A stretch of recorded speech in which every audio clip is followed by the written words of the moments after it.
السلام علیکم ملګرو 16-17 غنټې وشوې او د اوسه پورې الیکشن کمیشن د طرف نه د ووټ چې کوم ریزلټ دی د الیکشن هغه اوسه پورې اناونس نه شو. نو دا خو ښکاره خبره ده چې پی ټي آی والا ګټلې ده او مولانا او مریم نواز ګر ټول په خپل ځای باندې بللې ده. نو دا چې څومره زر دی اناونس کړي نو د عوامو ټینشن به ختم شي. پته نشته دا د عوامو نه د کمې خبرې سزا ورکوي.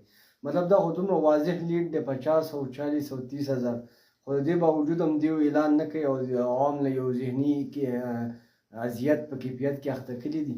څومره چې زر دیو اعلان وکړي نو د عوام به دومره زر د دې اذیت نه خلاص شي. ارشد وایي څه به وایي؟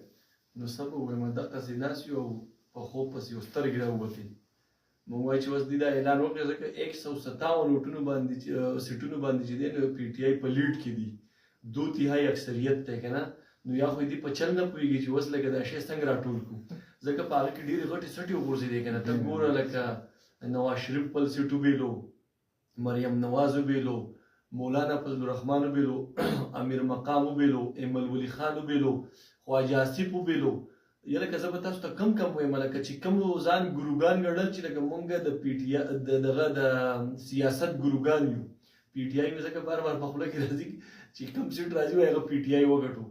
نو انشاءالله العزیز امید دا دی چې څه پلانینګ ولکوي او د عمران خان که څه صدر کوي بالکل د دې صدر کوي. او ګوره په کار هم ده چې دې صدر کړي، ځکه چې زمونږ خو ملک دیوالیه طرف ته روان دی. کم چې مسافر دی هغه خپلې روپۍ دلته کې ښودي د ځان سره، وایي چې لکه که دا ملک ته لېږي هلته کې تباه کېږي د نه، پراپرټي ولاړه ده، ټول بزنس ولاړ دی. نو کم از کم عمران خان چې راشي نو دا مسافر چې دوی هم روپۍ لېږي، نورو ملکونو والا ورته هم لېږي، ځکه په هغه باندې اعتبار دی.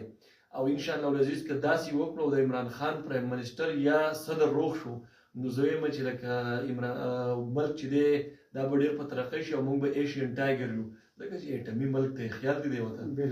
نو الله دې ورسره هم وکړي چې لکه دا هوا او کاروخ عمران خان کی طرف ہو جائے. نه اوس الیکشن وشي که نه نو په ګنټه نیمه کې اناونس پکار دی که نه، اناونسمنټ چې یاره دی وګټله. پته نه شي چې دا پکې اوس نور سره رد و بدل کول غواړي. دا خو لکه مطلب ووټونه سټیم شوي 16-17 غنټې وشوې او دا جبار هم انتهایي غوسه دی. موږ چې څنګه رالو نو دا وایي چې بهي الیکشن کمیشن د اوسه پورې اعلان نه دی کړی. موږ تاسو ته یخ نیمه زه ټینشن نه یخېمه. جباره داسې ده بالکل دغه مسله په نواز شریف خو نه یې خپتو لیاقت لاله چې د اوسه پورې الیکشن کمیشن اعلان ونه کړو هر څه پی ټي آی ګټلي. ته څه وجې دا څه وجې کېدی؟ یاره ما خو خبرې نه راځي، خو زه پکې څه ووایم، خو زه یم چې به د پی ټي آی باندې یوازې زه مین یم، خو زما نه نور هم ډېر مین خلک شته به پښتانه چې دي که نه. نو ارشد دلته زه په مخه یم سملو او دوی نه چې څو ریزلټ نه راغلی هغه پورې زه نه سملم. نو زه د خپلو پښتنو چې چا هم د پی ټي آی سپورټ کړلی د هغو ته به دوباره الله سلام کوم او شکریه ادا کوم.